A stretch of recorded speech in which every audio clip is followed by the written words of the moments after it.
Callista danced for 10 nights at the foot of Mount Olympus, where each night presented a new, terrifying challenge.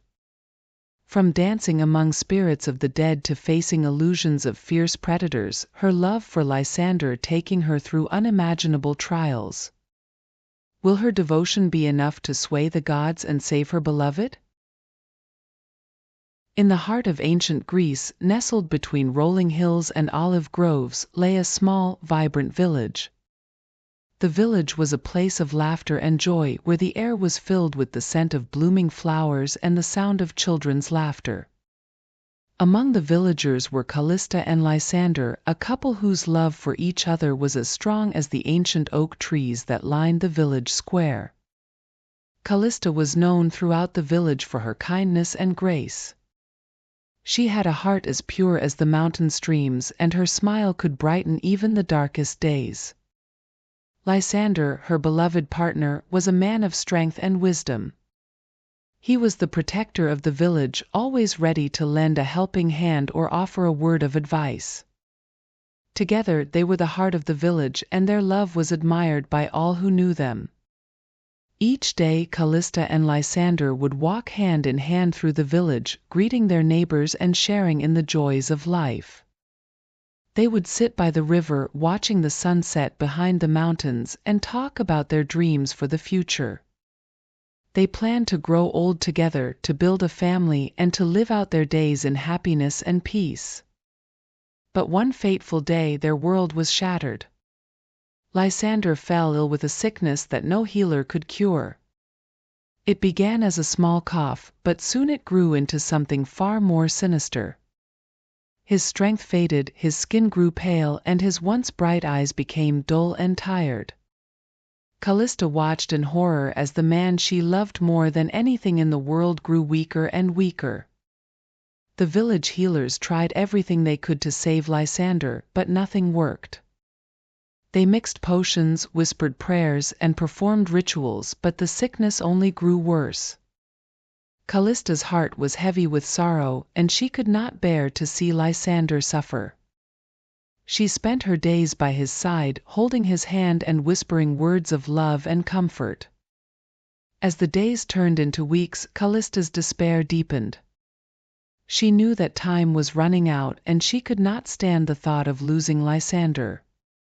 She prayed to the gods for help, but there was no answer. The villagers, too, prayed for Lysander's recovery, but their prayers went unanswered. The once joyful village was now shrouded in a cloud of sadness and fear. One night, as Lysander lay sleeping, Callista made a decision. She could not sit by and watch him waste away. She had to do something, anything, to save him. With a heavy heart, she kissed Lysander's forehead and left their home, determined to find a cure. She would travel to the ends of the earth if she had to, for she knew that she could not live without him.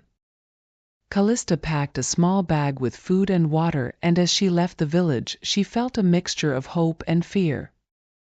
The road ahead was uncertain, and she did not know where it would lead her, but she was willing to face any danger if it meant saving Lysander. Her journey took her through dense forests, across wide rivers, and over tall mountains.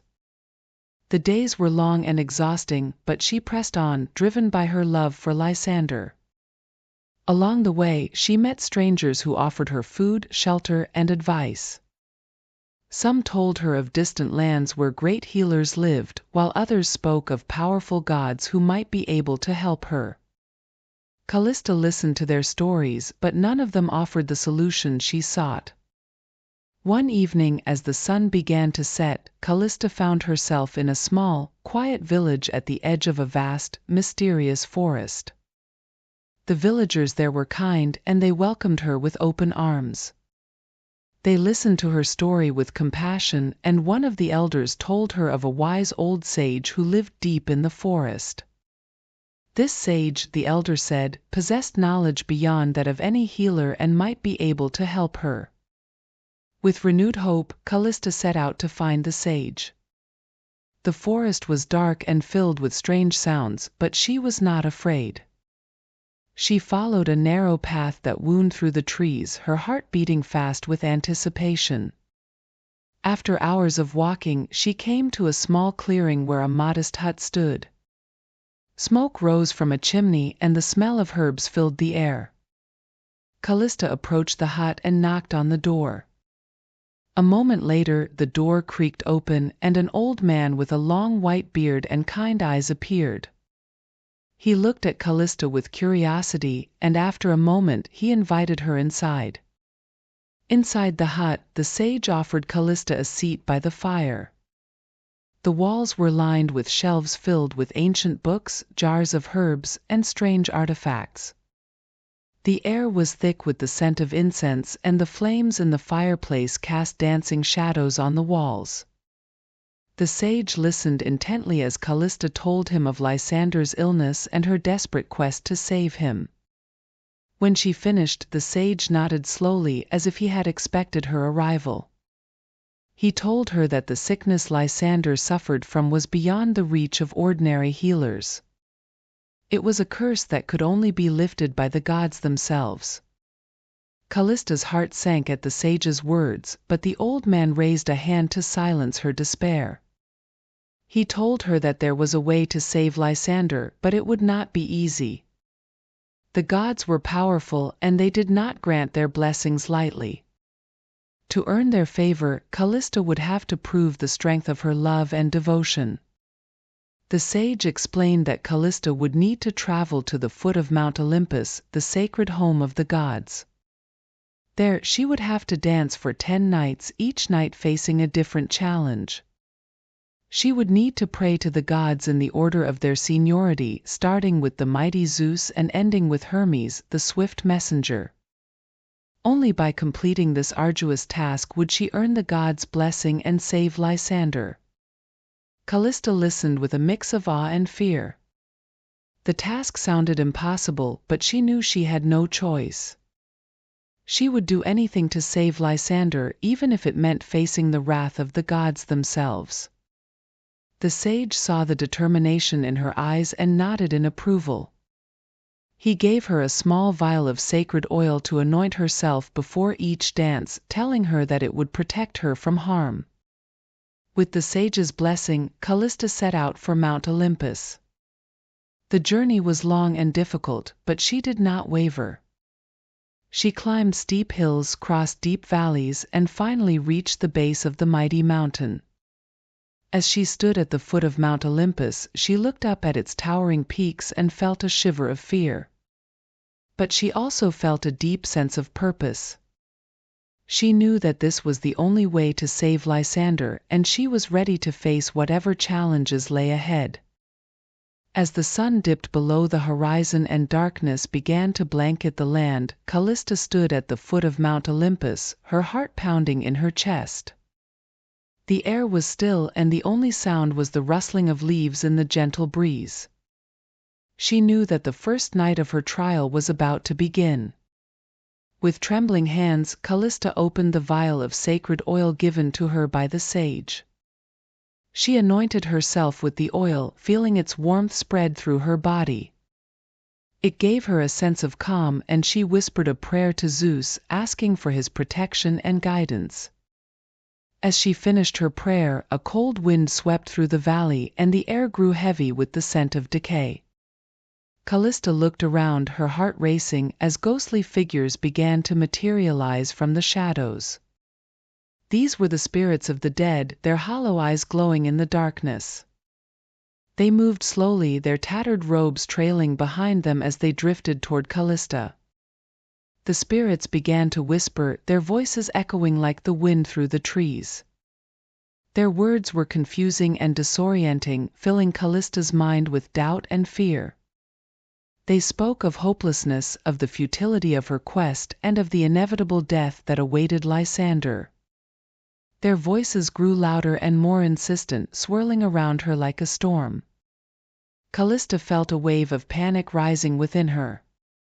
The spirits' words were like poison, seeping into her thoughts and clouding her mind.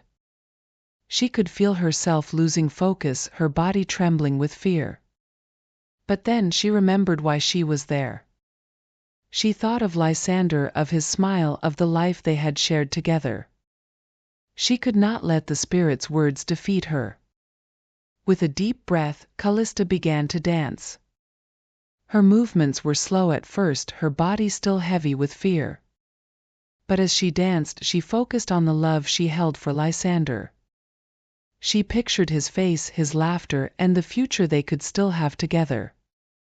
The more she danced, the stronger she felt. The spirits continued to whisper, their voices growing more desperate as they tried to break her resolve. But Callista's love for Lysander was stronger than their words. She danced with grace and determination, her movements growing more confident with each step.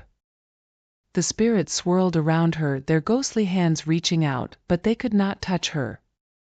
As the night wore on, the spirits began to fade, their voices growing weaker.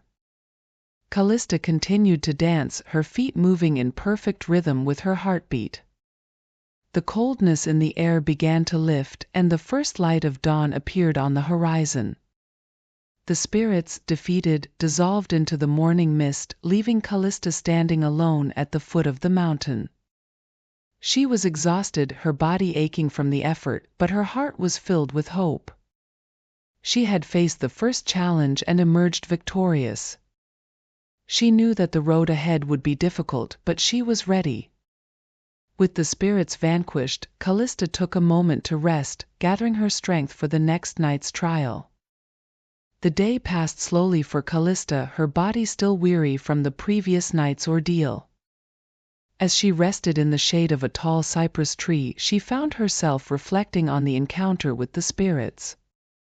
Their whispers still echoed faintly in her mind, but the warmth of the day and the soft rustling of leaves above her brought some comfort.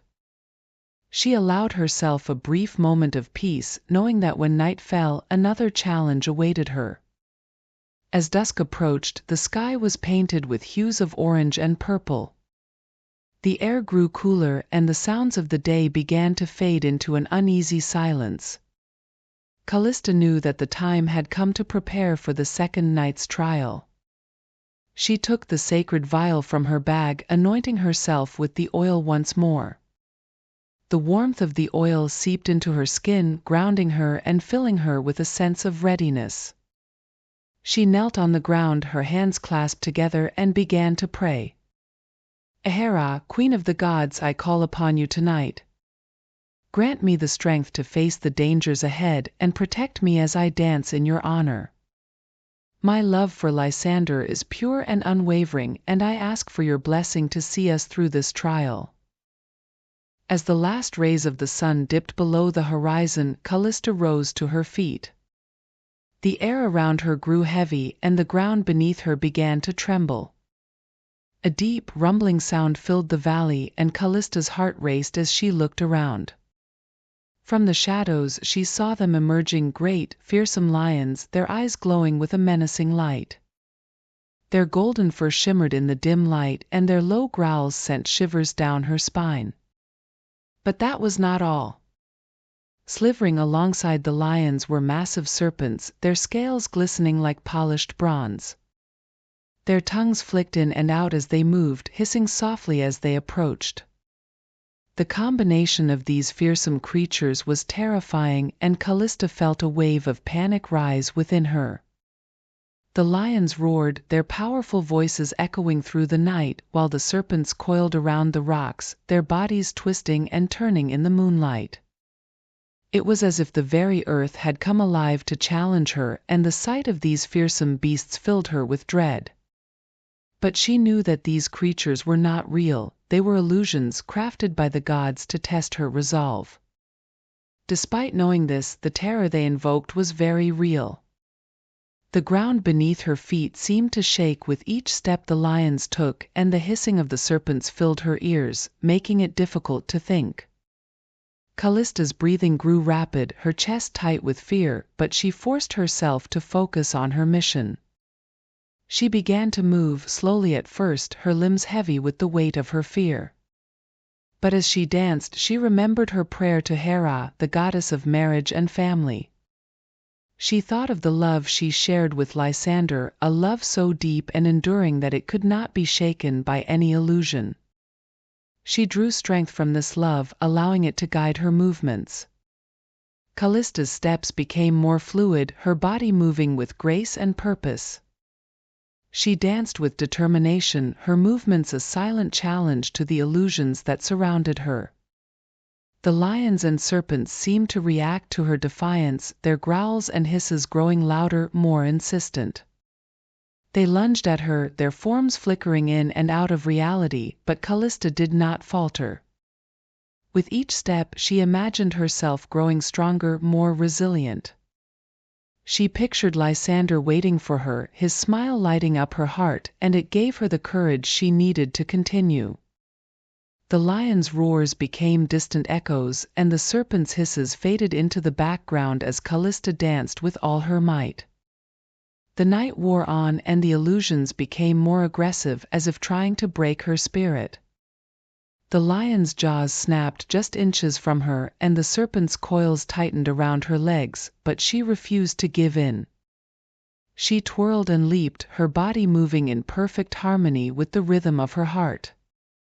She knew that this was a test of her will, and she was determined to pass it. As dawn began to break, the first light of day touched the tips of the trees. The lions and serpents, once so menacing, began to fade, their forms dissolving into the morning mist. Callista slowed her dance, her body trembling with exhaustion, but her heart was filled with triumph. She had faced the illusions and emerged victorious. Breathless and weary, she sank to her knees, her body drenched in sweat. The cold air of the early morning washed over her, cooling her heated skin. She had survived another night, and as she looked up at the sky, now painted with the soft colors of dawn, she felt a renewed sense of hope. The gods had tested her, but her love for Lysander had seen her through. She rested for a moment, her body aching but her spirit unbroken. The journey was far from over, and she knew that the trials would only grow more difficult as the nights passed. But with each victory, Callista felt herself growing stronger, more certain of her purpose. After gathering her strength, she rose and walked back to the shelter she had found earlier. There, she allowed herself a few hours of rest, knowing that she needed to conserve her energy for the nights yet to come. As she lay down on the soft bed of leaves, she whispered a silent prayer of gratitude to Hera, thanking the goddess for her guidance. When Callista awoke, the sun was already high in the sky, casting its warm light over the valley. The exhaustion from the previous night still lingered in her limbs, but she pushed herself to rise.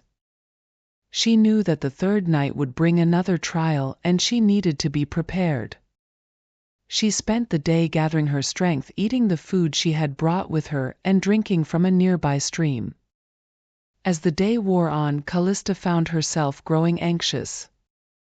The first 2 nights had tested her in ways she had never imagined, and she could only guess at what the third night would bring.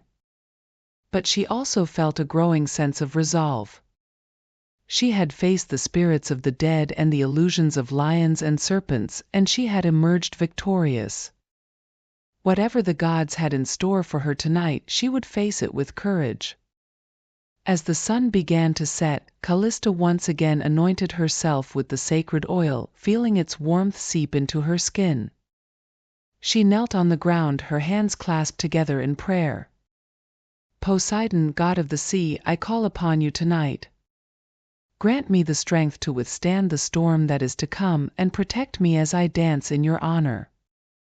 My love for Lysander is unwavering, and I ask for your blessing to see us through this trial. With her prayer completed, Callista rose to her feet. The sky above was darkening rapidly, the sun's light fading behind thick clouds that gathered on the horizon. The air was still heavy with the promise of a storm. Callista stood tall, her heart pounding in her chest as she awaited the night's challenge. It began with a low rumble, like the distant roar of the ocean. The wind started to pick up, rustling the leaves of the trees and sending a chill through the air. Callista looked up at the sky, her breath catching in her throat as she saw the clouds swirling ominously above. The storm was coming, and it was coming fast. The first gust of wind hit her with such force that she nearly lost her balance. She stumbled backward, her arms flailing as she tried to steady herself. The wind howled around her, growing stronger with each passing moment. It whipped through the trees, bending their branches and sending leaves and debris flying through the air. The sky was dark now, the clouds churning like a raging sea. Callista could barely hear her own thoughts over the roar of the wind. It was as if the very forces of nature had turned against her, determined to sweep her away. She took a deep breath, steadying herself, and began to move. Her steps were tentative at first, her movements hindered by the strength of the wind. But she knew she had to keep going. She had to dance, no matter how fierce the storm became. She remembered her prayer to Poseidon, the god who controlled the seas and the storms. She imagined herself as a ship on a turbulent ocean, her dance the only thing keeping her afloat. She let the wind guide her movements, swaying and spinning as if she were being carried by the waves. The wind pulled at her hair, her clothes, but she did not falter. The storm grew stronger, the wind howling like a wild beast. The trees around her bent and creaked, and the ground beneath her shook as if it might give way. Rain began to fall, first in a light drizzle, then in heavy sheets that soaked her to the bone. The cold water stung her skin, but Callista pushed through it, her feet moving in rhythm with the storm. As she danced, she thought of Lysander. She pictured him lying in their home, his face pale and his body weak. She could not let the storm defeat her for his sake. She had to be strong, stronger than the wind, stronger than the rain. Her movements became more confident, more fluid, as she embraced the power of the storm. The wind howled in fury, as if angry that it could not break her.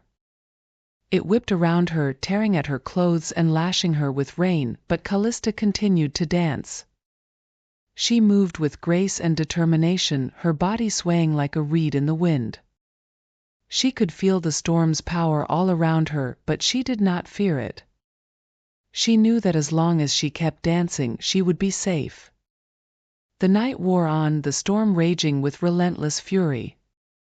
Callista's body ached from the effort, her muscles burning with exhaustion, but she refused to stop. She danced through the pain, her movements a testament to her love for Lysander. The wind screamed in her ears, but she did not listen. She focused on her dance, on the rhythm of her heart, and let the storm rage around her. Finally, as the first light of dawn began to break through the clouds, the storm began to subside. The wind slowed, its howls fading into a soft breeze. The rain lessened, then stopped altogether, leaving the ground wet and glistening in the early morning light. Callista slowed her dance, her body trembling with exhaustion but her spirit unbroken. She had faced the storm and emerged victorious. The gods had tested her once again, and she had proven her strength and resolve. She collapsed to the ground, her body too weary to stand any longer, and let the soft light of dawn wash over her. The third night's trial was over, and she had survived. As she lay on the wet ground, her breath coming in ragged gasps, Callista felt a deep sense of accomplishment.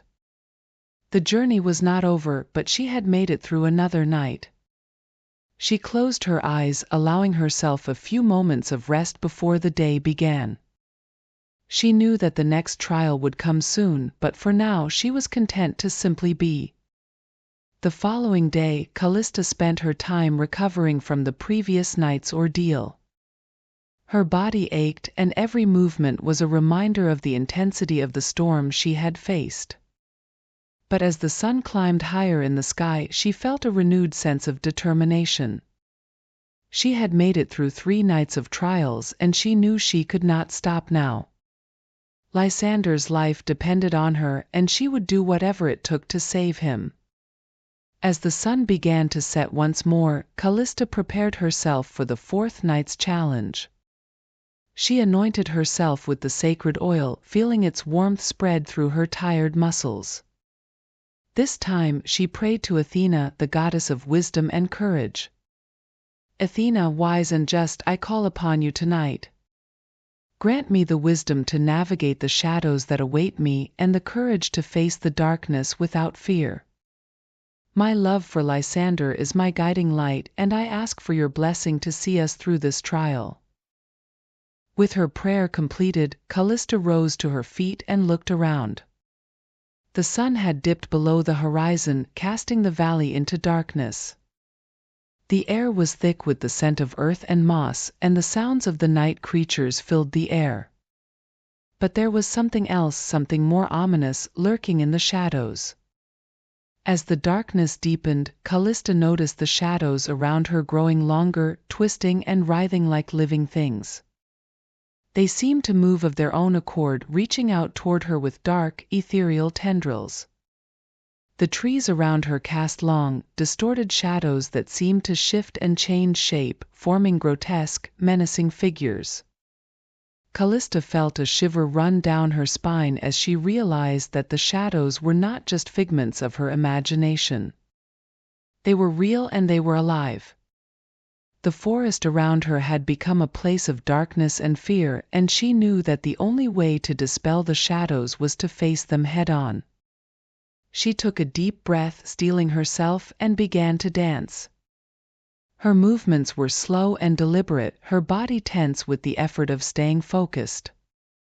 The shadows seemed to respond to her dance, swirling around her like a thick, impenetrable fog. They whispered in voices that were low and menacing, filling her ears with words of doubt and despair. Callista's heart pounded in her chest as she danced, her movements growing more fluid and confident as she pushed through the fear. She knew that the shadows were trying to break her, to make her give in to the darkness. But she also knew that she could not allow herself to be consumed by fear. She had to stay strong for Lysander's sake. The shadows closed in around her, their whispers growing louder and more insistent. They reached out with dark tendrils, trying to pull her into their depths, but Callista refused to be swayed. She danced with determination, her movements a silent challenge to the darkness that surrounded her. The shadows twisted and contorted, their forms becoming more grotesque and terrifying, but Callista did not falter. She thought of Lysander, of the love they shared, and it gave her the strength she needed to continue. She pictured his face, his smile, and the warmth of his embrace, and it filled her with a sense of purpose. The shadows could not touch her as long as she held on to that love. The night wore on, the shadows growing more aggressive in their attempts to overwhelm her. They whispered of failure, of loss, of the futility of her quest. But Callista danced on, her movements growing more powerful with each step. She knew that the shadows were not real, that they were only as strong as she allowed them to be. As the first light of dawn began to break through the trees, the shadows began to recede. Their whispers grew fainter, their forms dissolving into the morning mist. Callista slowed her dance, her body trembling with exhaustion but her heart filled with triumph. She had faced the darkness and emerged victorious. Breathless and weary, she sank to the ground, her body too tired to stand any longer. The forest around her was now calm and peaceful, the shadows banished by the light of the rising sun. Callista closed her eyes, allowing herself a moment of rest as she felt the warmth of the sun on her skin. She had survived another night, and with each trial, she felt herself growing stronger, more resilient. The gods had tested her once again, and she had proven her worth. The journey was far from over, but she knew that she could face whatever challenges lay ahead. As she lay on the soft forest floor, Callista whispered a silent prayer of gratitude to Athena, thanking the goddess for her guidance and protection. She knew that the next trial would come soon, but for now she was content to rest and gather her strength for the nights yet to come.